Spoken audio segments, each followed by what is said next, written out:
folks, and welcome to Subjective Thoughts. And our comic for today is Hellboy, Conqueror Worm, Issue 3 by Dark Horse. Now there is fighting, electrocution, dead bodies, alien shit, fucked up experimentations, and, really bad shit in this one. So if you are in any way squeamish, you have been warned. Also, spoilers. Alright, here's the team.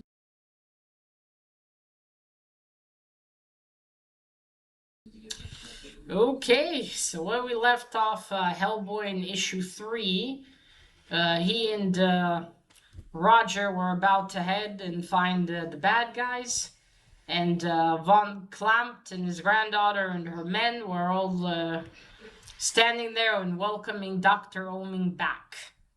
So, with issue 3, we start with, again, we see a panel of the castle. It is now 11:49 p.m.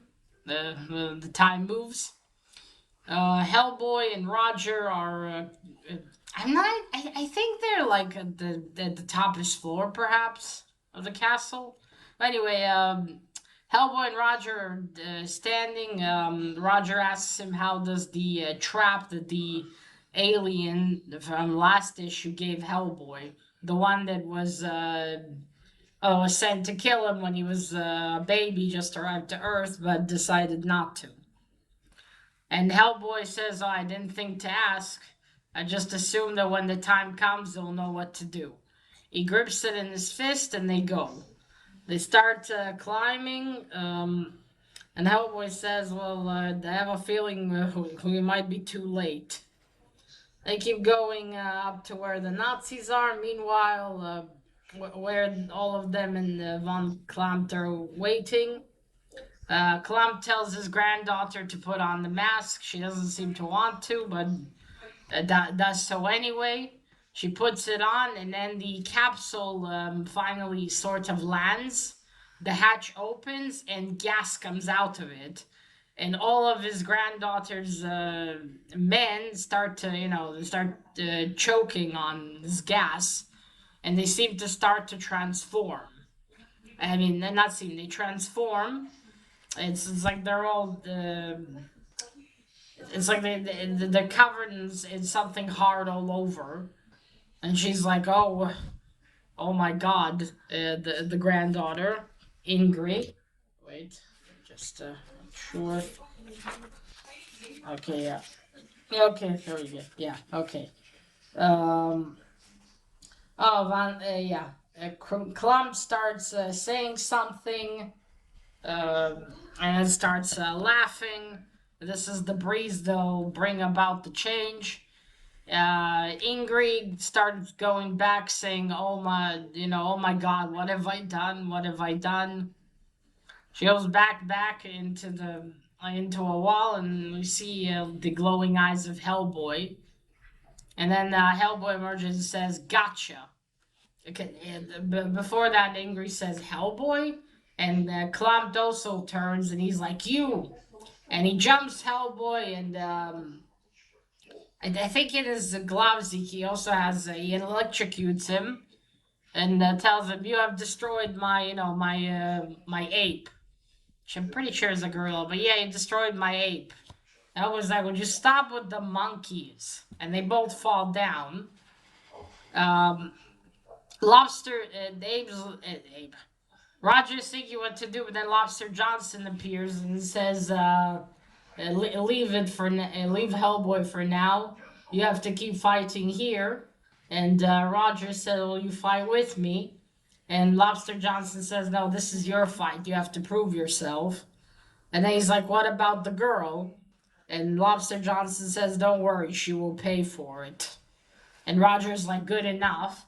And then Ingrid's men, or Klamp's granddaughter, the stone breaks from them, and they look like the same creatures that from Seed of Destruction that Rasputin commanded, kind of. The guy looked like frogified, like frog people in a way. They look like those creatures. If you read the story, you know what I mean.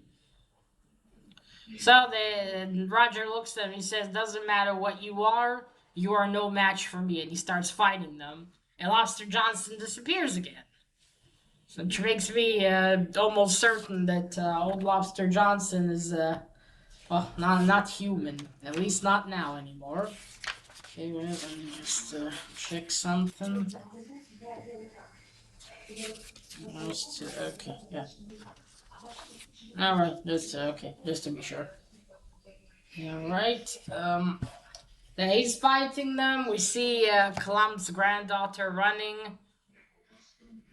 You know, whatever. And at that point, she says, "What have I done? What have I done?" She's running, and she's in a lower level. And then you see the American soldiers and the German soldiers, and then the Reich that were there, the Third Reich.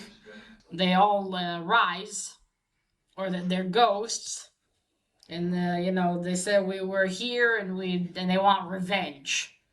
And she looks at them, and she's like obviously shocked. And then after a moment, she's alone again. We go to Klampt again and Hellboy. They are fighting. He keeps electrocuting him. You know, you've destroyed another one of my apes. Number 9 was burnt alive, and then number 10. And then Hellboy grabs his arms and punches him. Or grabs his arm, punches him a few times, or no, once in the head, and his head falls off. And he says, "Enough with the monkeys," again. And then and then he grabs Klump by the arms and pulls. And Klump's like, "Oh, it looks like you've discovered my secret." And Hell was like, "Dude, we've met before. I know you're just a head." Because the head that was on top of his neck, of his body, was not actually his head. His head was inside the chest cavity. That's where he kept his real head. It was inside this, I suppose, mechanical puppet. Because I was wondering, did he just attach his head onto some kind of, mechanical body? But no, that's what he's done instead. Okay, and then Klump tells him, "Yeah, I may be just a head, but I'm much better than you." He sends a electrocution shock again towards Hellboy, and Hellboy falls down. He falls down further into the castle, into some kind of room, and he gets again. He gets a repeat of what the alien guy told him. That these entities from space, they want everything to be as cold and empty as they are. And that there used to be these people that had the sensitivity to be able to hear them, to communicate with them. And he doesn't understand how the men there, the men of the Third Reich that were there, how, people so dull and evil communicated with them. But somehow they did. So Hellboy, on this floor that he landed on, he starts going forward, and he sees there's a table, and a bunch of like 5 skeletons are sitting on it, and they're wearing headphones. It looks like they were listening to some kind of radio or something. And he goes further, and there's this this little small wall, or almost not a closet, but like this kind of wall and the curtain covering it. And he goes to it, and that's when he rehears what the alien guy said to him. He approaches it, he grabs the curtain and pulls it away, and holy shit, there are heads behind it attached to some contraption. And there are initials on their foreheads in a year. And they're all attached to this device, and because he sees from where the skeletons are sitting, there's like this big fat cord that leads to that wall, and there's images of, not images, but like stars painted on the wall almost. And I think Hellboy realizes what this is. So they dug up those people, took their heads, Because they probably, even though they were dead, they still had that big sensitivity. They kept them on that wall and used them to listen and communicate with these space entities. My God. There's nothing the Third Reich in the story won't defile. I mean, shit in hell. That is so fucked up. That was like, what the fuck were you doing here? Well, he didn't say the fuck part, but he said, what were you doing here? So the Hellboy starts to leave, and while this is happening, we see the worm, or not clump, and we see that while Hellboy's there, we see like bits throughout the comic of Dr. Oming, or not him anymore, the thing he turned into, and how he's starting to transform, and he's in the form of a giant worm. And it's like, holy shit. Hellboy's like, screw this. He pulls out a grenade and throws it because the one of the skeletons gets up, because he's now also infestated with the power from the entity that came down using Dr. Oming's body. So Hellboy throws the grenade at everything, just gets knocked a little bit too. And then we move on to, let me see, I think Roger was before that. Second. It's all very fucked up. Second. No, I'll show you, since this is again really old. Oh yeah, they're all actually talking to him and getting up. Okay, and then everything burns. And then, okay, let's make sure.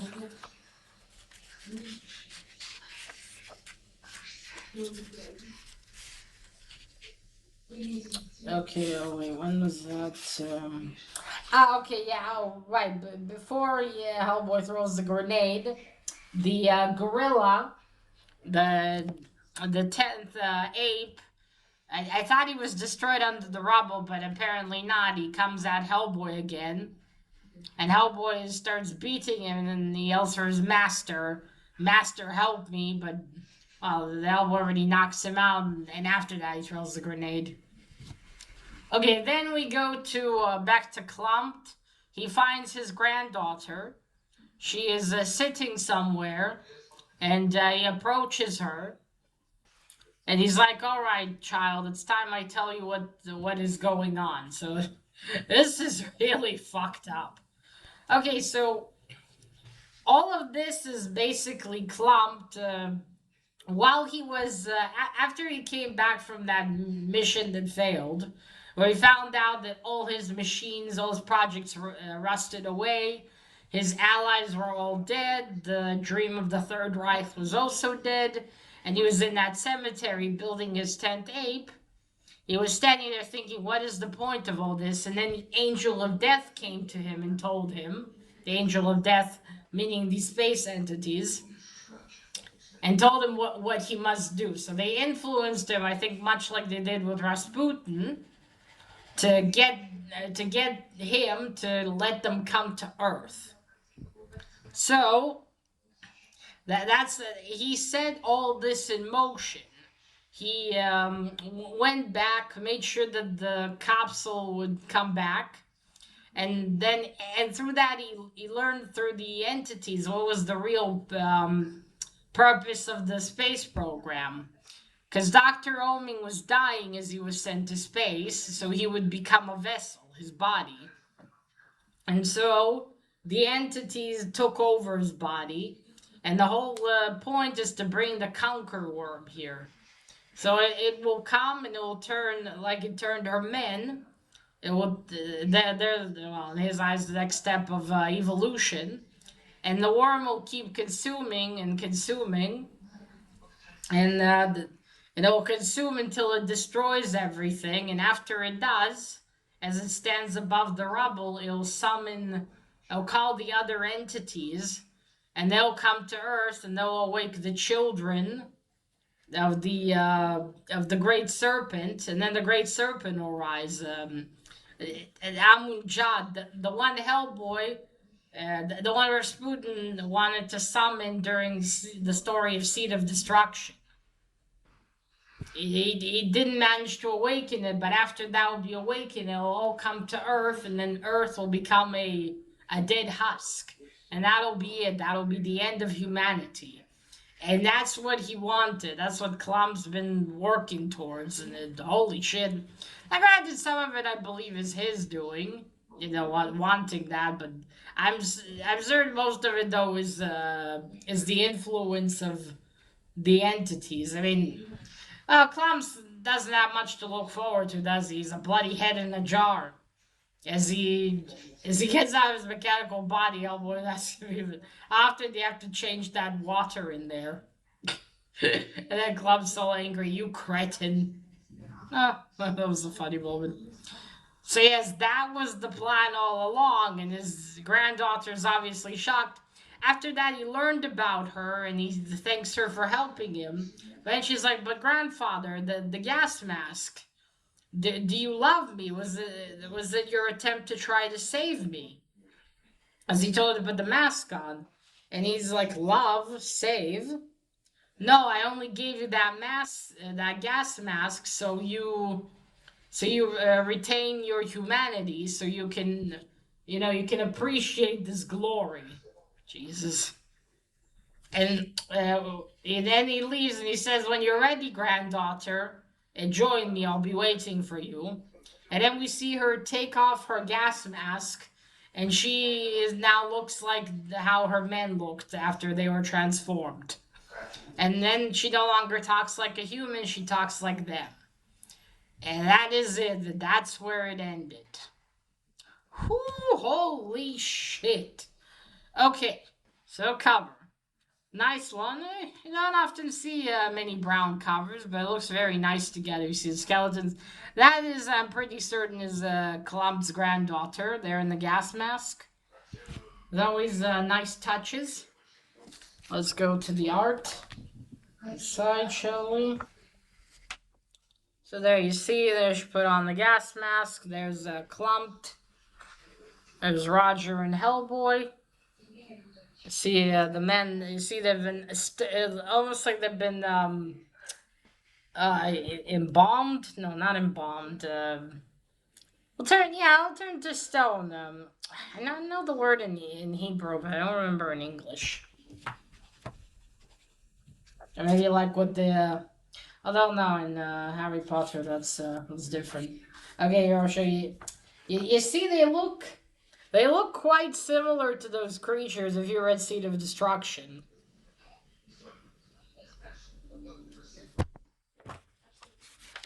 Yeah, this was Klump's plan all along. See there, he fights him.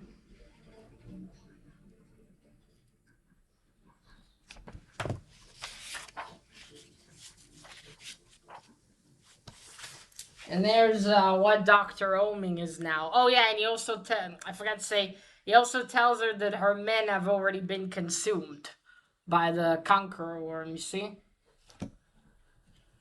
There's Hellboy. That's where he... And here you see the heads. Oh, these poor people have been dug up and used as a transmission device. There's nothing these Third Reich guys won't defile, as I've said. See? Jesus.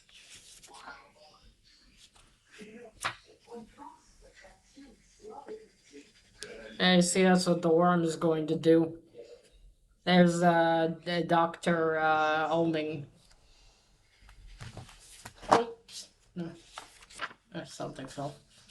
And here in space, it's this thing. This is the seven-headed snake, the serpent. That's the one those aliens keep constantly checking upon to make sure he doesn't rise. No one tries to do that. You see, and that's the granddaughter now. Okay, well, it looks like Lobster Johnson was indeed correct. She paid for what she's done. Well, to be fair, she didn't know that her grandfather wanted world domination, and not domination, world annihilation. She would have been fine probably with world domination, but not complete annihilation of all life. And now that's it. Everything is fucked. I mean, holy shit. Not that it's a twist or anything, because, and I forgot to say, she's asking him, but grandfather, how do you hope to control this thing? After he tells her what it is, he said, control? I do not intend to do such a thing. So yeah, it's even worse than them just trying to get some kind of entity that would rule the world. He wants to completely, well, not him completely. Also, these forces. I mean, I imagine they probably employ some brainwashing of some kind, at least, or influence. So yeah, holy shit. Hellboy needs to stop this even more than he needed to in the beginning. This is going to get really fucked, isn't it? As holy shit. Now, of course, Hellboy will save the world. I mean, there are more stories after this. Obviously, the world wasn't destroyed. But yeah, and now that he got the box, that box from the alien guy, I wonder if he really will use the detonation device inside of Roger. I mean, who knows? Maybe not. I assume though that they would, because he gave him the button to detonate it. So I think it might be used, but maybe not. Because obviously this trap that he was given would be far more effective. So now it's just left to be seen what happens in the final battle. How will Hellboy defeat it? What will he and Roger do? Is Lobster Johnson really real? What's going on? Why does every time Hellboy appears, Lobster Johnson's gone? Why can only Roger see him? And if he's not real, how did he kill those men down below? What will happen to Clem's granddaughter after this? I mean, that's it. She's no longer human. Will she die after he and Roger, after Hellboy and Roger destroy that thing? Who knows? Hopefully Clem gets destroyed once and for all. As oh boy, he's one crazy fucking head, isn't he? Whew. Alright, folks, let me know what you thought of issue 3. Did you like it? Did you not? How's the story so far? And that is it. Remember, collect what you're passionate about and share it on YouTube. Bye!